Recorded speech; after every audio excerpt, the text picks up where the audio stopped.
Welcome back to the Deep Dive. Today we're tackling a really fundamental question from our sources. When exactly is the atonement of the actual temple completed? We're going to unpack this intricate spiritual timeline and see what insights it might hold.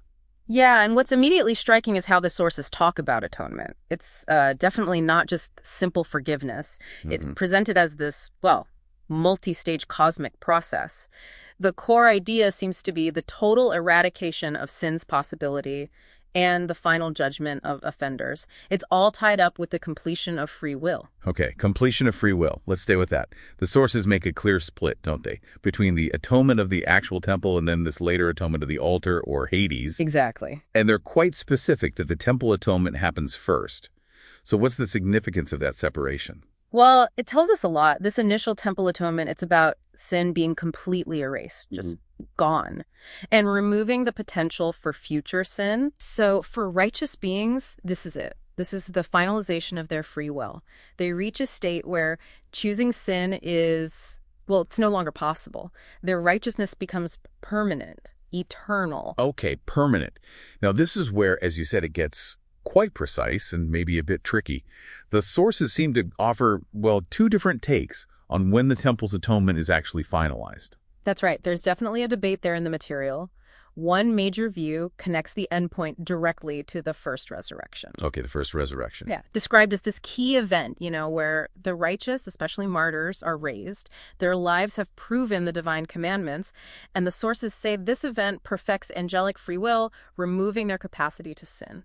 So for that interpretation, boom, first resurrection happens, temple atonement complete.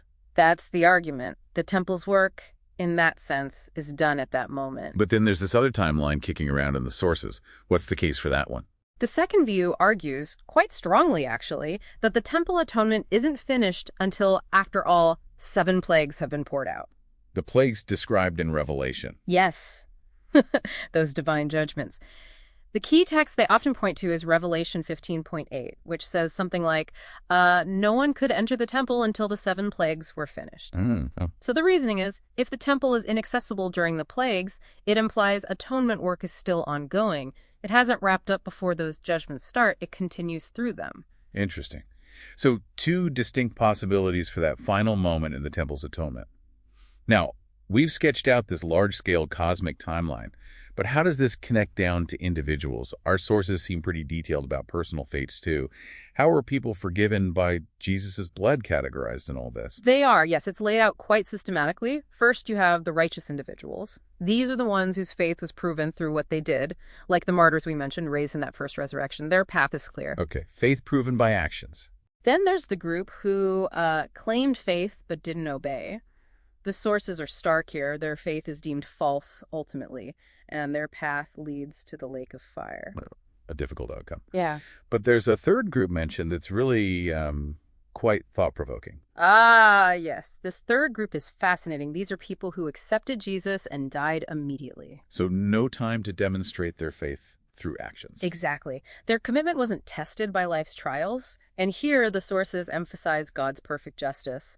He apparently reveals their true hearts through future trials. Future trials, after death. That's the implication. To ensure everyone understands the judgments, and perhaps more importantly, to see if that initial faith was genuine.